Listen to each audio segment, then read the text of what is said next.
সমানে সমানে জল পরিণত হয়ে যায়, তখন কিন্তু এই জলটার যাতায়াত করে না। তাহলে এক ভক্ত আর এক ভক্তকে আলিঙ্গন করতে হয় কেন জানেন?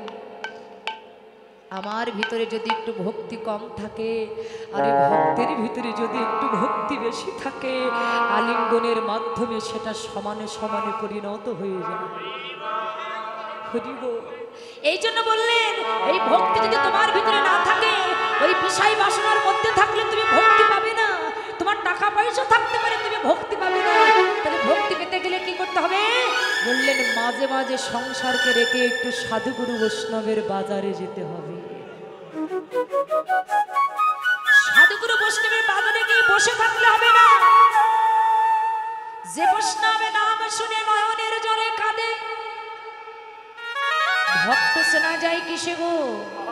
বললেন গলায় মালা দিলে ভক্ত হওয়া যাবে না, হাতে জপের মালা দিলে ভক্ত হওয়া যাবে না। ভক্ত চেনা যায় ভক্তের নয়নে, ভক্তের নয়নের জলে। তুমি যদি ভক্তির, তোমার ভিতরে ভক্তির উদয় করতে চাও, তাহলে ওই সাধুগুরু বৈষ্ণবের বাজারে ওরে বাজাবে যে বৈষ্ণবী কৃষ্ণ নাম শুনে নয়নের জলে কাঁদে, তুমি তার চরণ ধুলি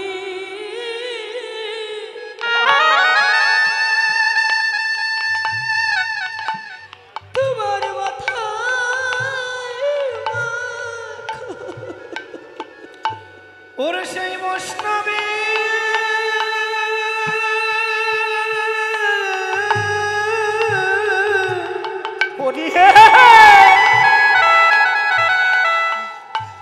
বসি নামের চরণ ধুলি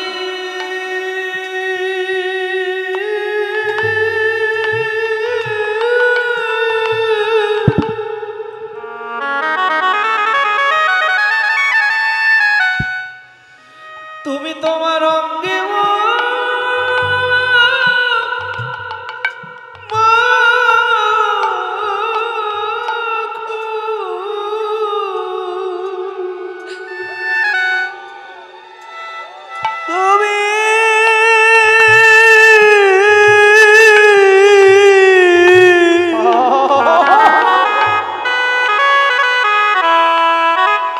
সেই বৈষ্ণবের চরণ ধুলি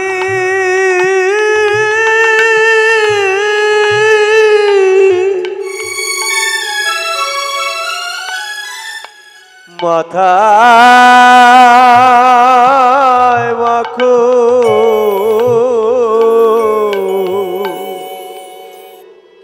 ওরে বৈষ্ণবের চরণ ধুলি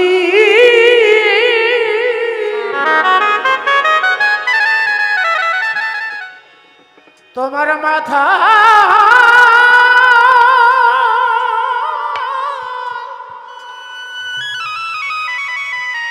ওরে মাথায় মাখা তোমার কৃষ্ণ বলে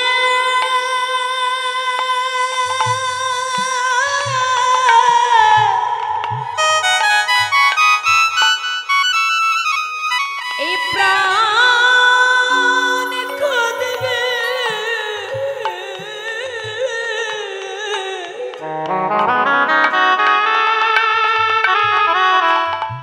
ওরে সেই বৈষ্ণবের চরণ ধুলি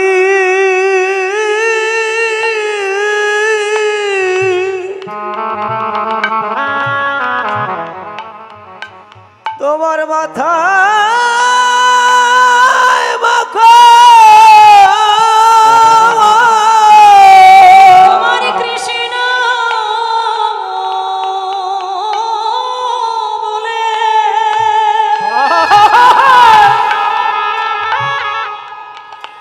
ওই প্রাণী কাঁদিবে।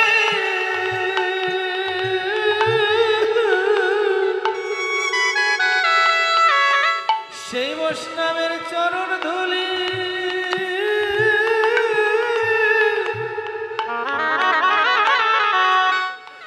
তোমার মাথা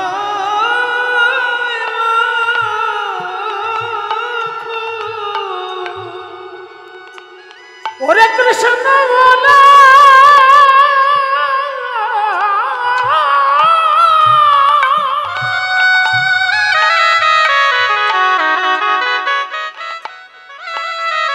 ওরে কৃষ্ণ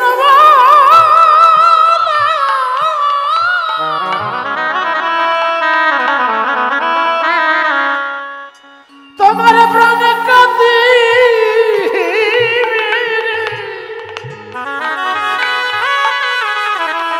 বৈষ্ণবের চরণ ধুলি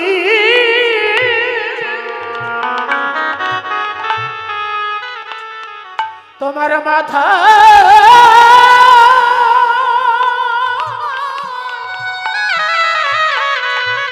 ওরে মাথায় বললেন না গো, তুমি যদি ভক্তি রাজ্যের মালিক হতে চাও তাহলে এই সাধুগুরু বৈষ্ণবের বাজারে এসে উঁচু মাথায় বসে থেকো না, বৈষ্ণবের চরণে তোমার মাথাটাকে তুমি নত করে দাও। যেমন এই জগতে কেউ ভক্তি নিয়ে জন্মগ্রহণ করে, আবার এই জগতে এসে কাউকে ভক্তি অর্জন করতে হয়। যেমন ভক্ত প্রহ্লাদ, ধ্রুব মহারাজ, ভক্ত হরিদাস, এনারা কিন্তু ভক্তি নিয়ে জন্মগ্রহণ করেছেন। তাহলে আমার ভিতরে ভক্তি নাই, তাহলে আমার করণীয় কি? যেমন আমার সম্পত্তি নাই, তাহলে সম্পত্তির মালিক হতে গেলে কি করতে হবে? বলে যার সম্পত্তি আছে তার বাড়ি আমার দাসত্বগিরি করতে হবে। তার বাড়ি দাসত্বগিরি করতে করতে আমার যখন বিবাহ দেওয়ার উপযুক্ত বয়স হয়ে যাবে, সেই ব্যক্তি আমাকে 2 বিঘা সম্পত্তি দিয়ে আমাকে পৃথক করে দিল। তাহলে মোটে তো আমার সম্পত্তি ছিল না, পরের বাড়ি দাসত্বগিরি করে আমি সম্পত্তির মালিক হয়ে গেলাম। বললেন পরের বাড়ি দাসত্বগিরি করে যেমন সম্পত্তির মালিক হওয়া যায়, তেমনি এই জগতে যাদের ভক্তি নাই আর যাদের ভক্তি আছে তারা কে? বলছে তারা হচ্ছে আমার সাধুগুরু বৈষ্ণব। তুমি ওই সাধুগুরু বৈষ্ণবের বাজারে যে বৈষ্ণবের চরণ সেবা করতে করতে বৈষ্ণব যদি তোমার প্রতি সন্তুষ্ট হয়ে তোমাকে কৃপা করে কিঞ্চিত মাত্র ভক্তি দান করে, তবে তুমি একদিন ভক্তি রাজ্যের মালিক হয়ে যাবে। হরি হরি বল। হরি বল। বল রে আমার হরি বল, হরি হরি বল। ভগবান গলে যায় একমাত্র ভক্তের ভক্তির নয়ন জল সোহাগায় আমার গৌর সোনা গলে যায়। ভক্তের ভক্তিতেই আমার ভগবান গলে যায় বাবা। তাই এখানে বললেন হেমশয়ে অতি গোরা। গৌর হরিকে সোনা বললেন, কিন্তু কোন সোনা? বললেন আমার গৌর হচ্ছে উপাসনার সোনা, উপাসনার সোনা। সুমধুর হাসুথোরা গৌরী যে হাস্যবদন, সেই হাস্যবদনটা দেখে মনে হচ্ছে গৌর যেন হাসিছে না, গৌরীর বদন দিয়ে যেন অমিয়া সুধা ঝরঝর করে ঝরছে। আর সেই রূপ দেখে জগজনা নয়ন আনন্দ, অর্থাৎ গৌরের সেই রূপ দেখে জগত জীবের মনে আর আনন্দের সীমা নাই। তাহলে সেই রূপটা কেমন যেন পীরে দেব কে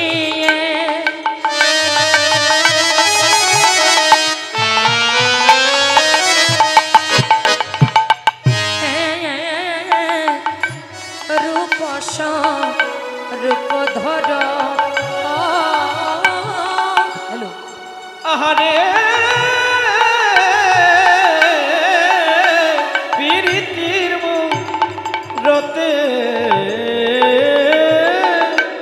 কিয়ে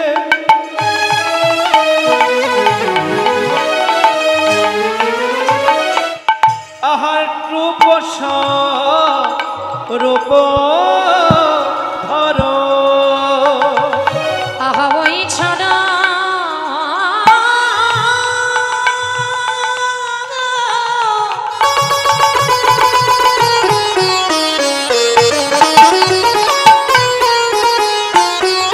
প্রতি অঙ্গ বন্ধরে ওই ছাড়া প্রতি অঙ্গ বন্ধ।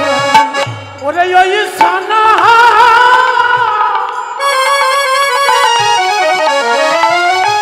প্রতি অঙ্গ বন্ধ রে, ওই সোনা প্রতি অঙ্গ বন্ধ।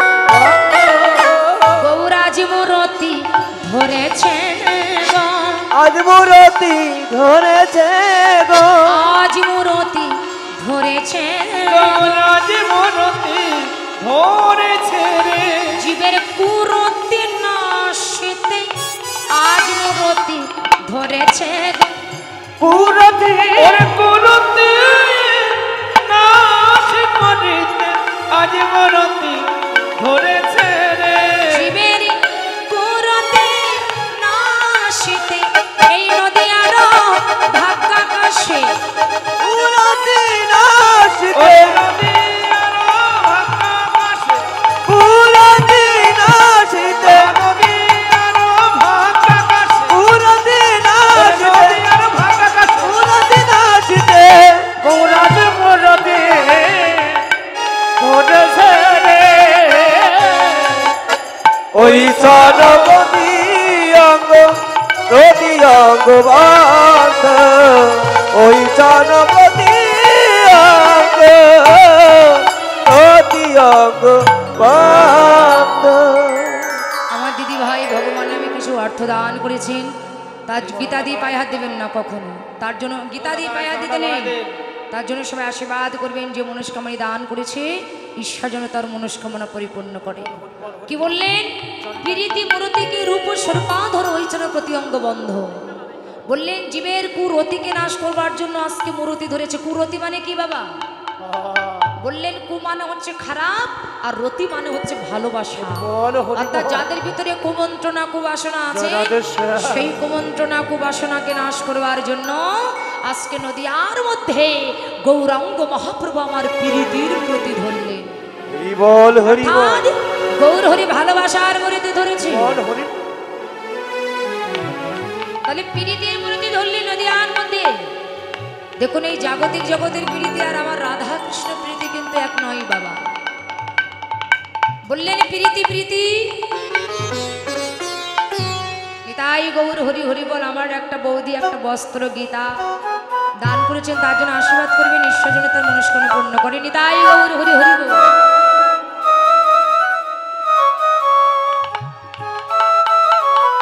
হরি বল।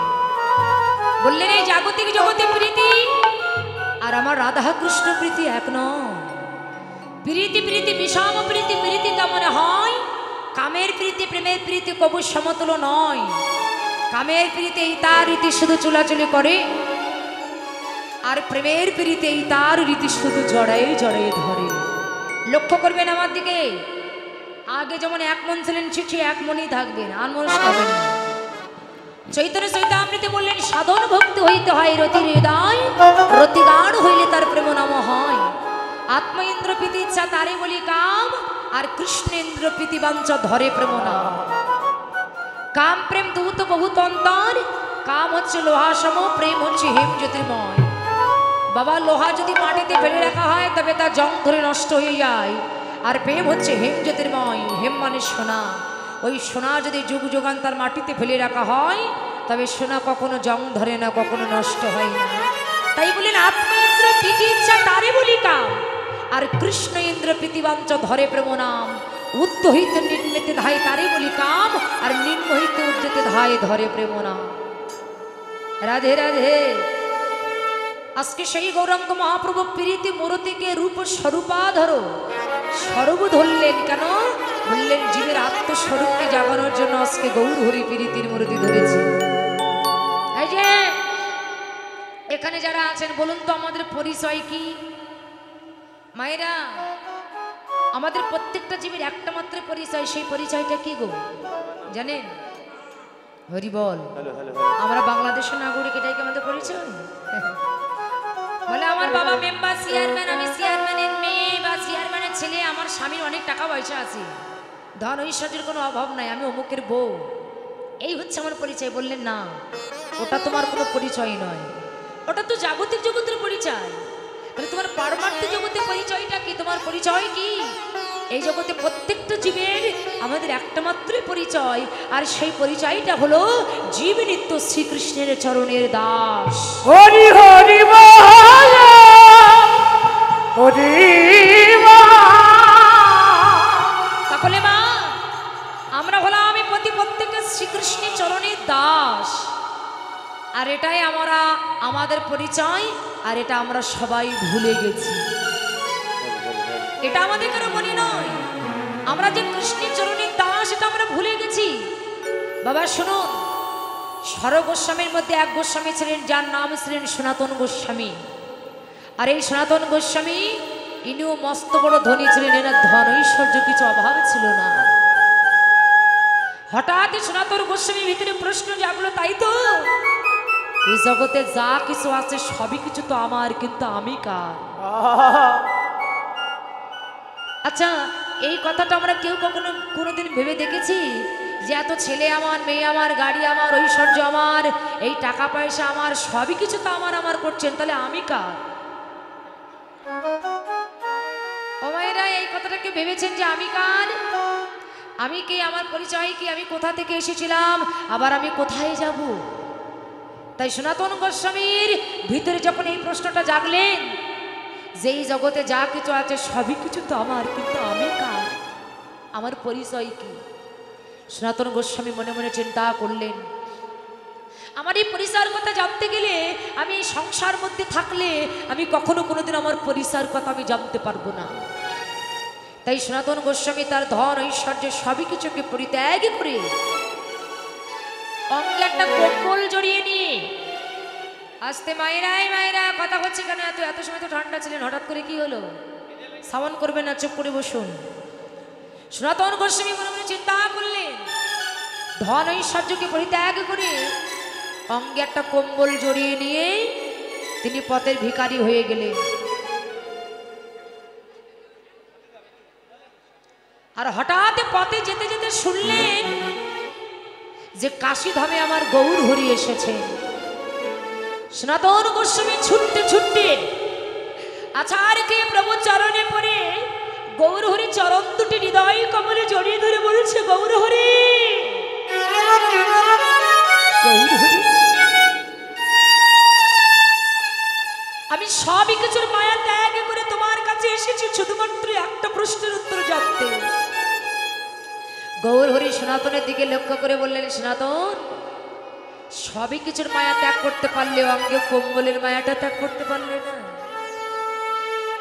ভগবানকে ভালোবাসলে ভালো না খাইবে, ভালো না পরিবে, গাছতলা হবে সার।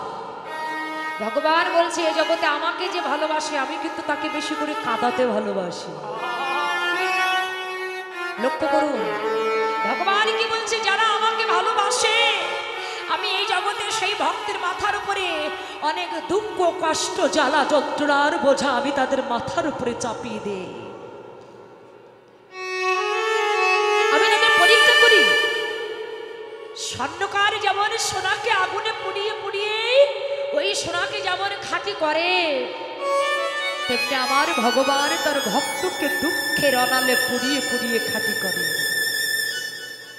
কিন্তু যদি কোনো ভক্ত ভগবানের দুঃখের বোঝা, কষ্টের বোঝা, জ্বালার বোঝা, যন্ত্রণার বোঝা মাথায় নিয়ে একবার তার লক্ষ্যকে ঠিক রেখে যদি সোজা পথে চলতে পারে, ভগবান বললেন তাকে আমার শরণে দাস হওয়ার দরকার হয় না, আমি নিজেই তার শরণে দাস।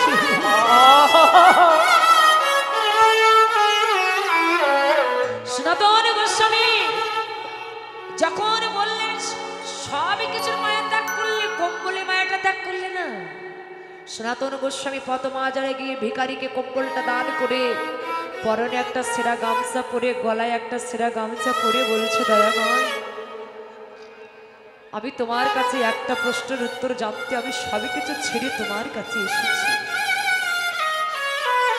বলো সনাতন, তুমি আমার কাছে কি জানতে চাও? সনাতন গোস্বামী গৌরের চরণ দুটি হৃদয় কমলে জড়িয়ে ধরে বলছে, দয়াময়, তুমি বলতে পারো আমার পরিচয়টা কি? গৌর হরি সনাতনীকে চরণ থেকে হৃদয় কমলে জড়িয়ে ধরে বলছে, সনাতন, তুমি আমার কাছে উত্তম প্রশ্ন করেছো। তোমার মতো এমন প্রশ্ন এ জগতে কেউ কখনো কোনোদিন আমার কাছে করেনি।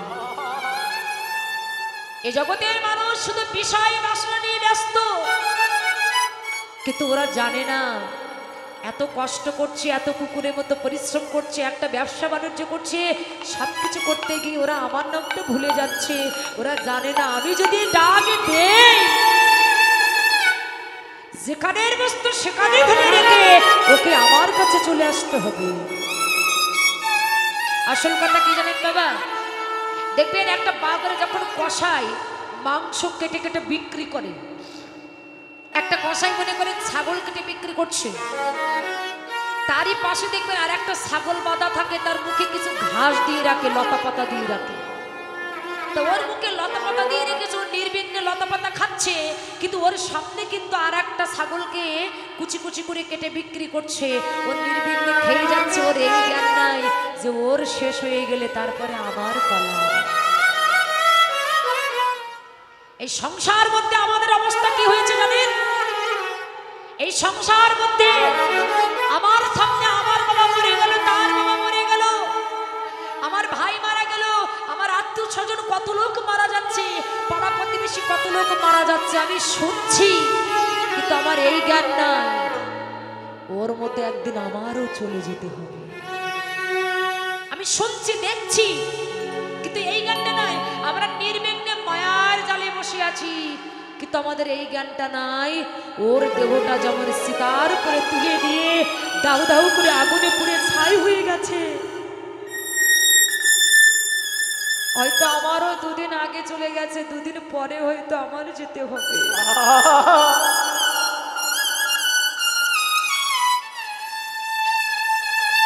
ও গেছে, আমারও যেতে হবে, এই জ্ঞানটা আমাদের ভিতরে নাই। কেন? আমরা এই অনিত্য বস্তুর সন্ধান করতে করতে নিত্য বস্তুর সন্ধানটা আমরা সবাই ভুলে গেছি। বৈষ্ণব কবি এক পাশে দাঁড়িয়ে বলছে, তুমি যে এত অহংকার করছো, এত মান, এত অভিমান, কোথায় যাবে? অনেকে অহংকার করে না, আমার এত টাকা পয়সা, কিসের অহংকার তোমার? এই যে তুমি অহংকার করছো, এই অহংকার মান অভিমান কোথায় যাবে? যেদিন এই দেহ পুড়ে তোমার সরকার হয়ে যাবে। তাই তো বৈষ্ণব কবি তার গানে বলে গিয়েছিলেন, বড় ব্যথার ভাবে তিনি বলেছিলেন, ও তোর সোনা রঙ্গ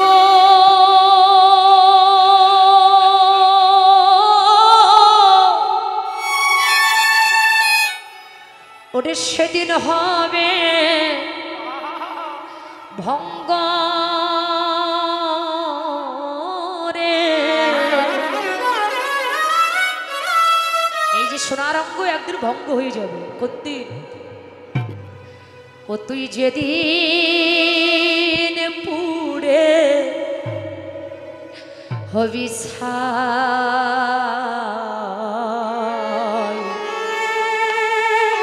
এই দেহ যখন পুড়ে ছাই হয়ে যায়, নীল আকাশে যাবি উড়ে কয়লারি ধোয়া, নীল আকাশে যাবি উড়ে কয়লারি ধোয়া। ও তোর সোনার অঙ্গ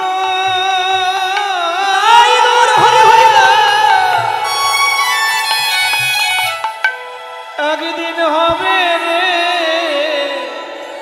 ভঙ্গ রে। ও তুই যেদিন পুড়ে হবি ছাই,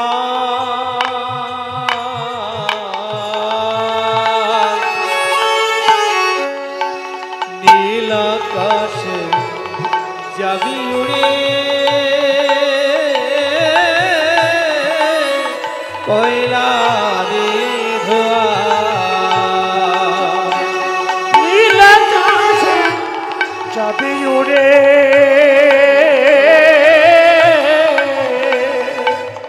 কয়লারি ধোয়া।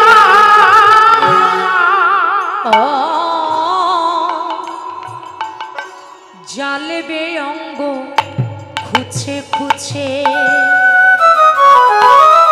দেখবে অঙ্গ যদি পুড়তে না চায়, একটা লাঠি দিয়ে খুঁচিয়ে দেওয়া হয়। মারবে বাড়ি হারের গিটে রে, জ্বালবে অঙ্গ খুঁচে খুঁচে, খুলে শান্ত বানাও।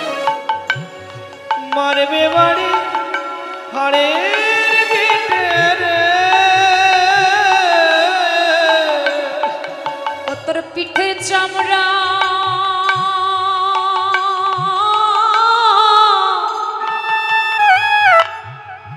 সেদিন যাবে গলে, ও তোর পিঠের চামড়া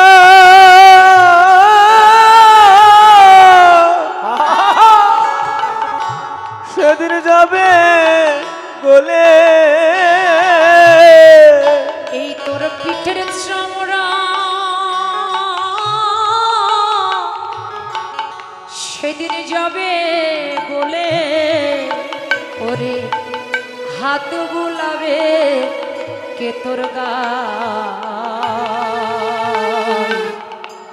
নীল আকাশে যাবি উড়ে, কয়লারে ধোয়া, আর নীল আকাশে যাবি উড়ে,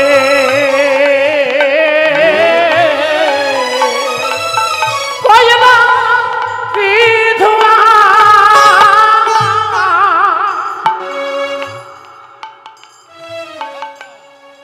সেদিন এই দেহ পুড়ে চারকার হয়ে যাবে, সৎকার করে সবাই স্নান করিয়া ফিরবে ঘরে, সদকা করে সবাই স্নান করিয়া ফিরবে ঘরে রে। নিজে ভালো বস্তু না খেয়ে যে ছেলে মেয়েকে তুমি খাওয়ালে, ওরা যেদিন তোমার এই দেহটা শ্মশানে নিয়ে পোড়াবে, ওদের এই দেহটা নাকি অপবিত্র হয়ে যাবে। তাই অপবিত্র দেহটাকে পবিত্রতায় পরিপূর্ণ করবার জন্য ওরা স্নান করে ঘরে উঠবে। তাহলে তুমি কার জন্য সারা জীবন কবরে নেবে? সৎকার করে সবাই ওই স্নান করিয়া ফিরবে ঘরে, সৎকার করে সবাই স্নান করিয়া ফিরবে ঘরে রে, ওরে দুদিন পরে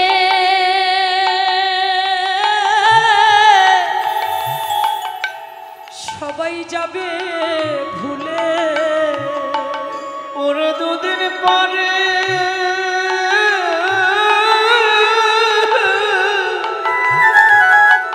সবাই যাবে রে ভুলে। কতদিন কাটবে আপনার জন্য? ওই যে দুদিন পরে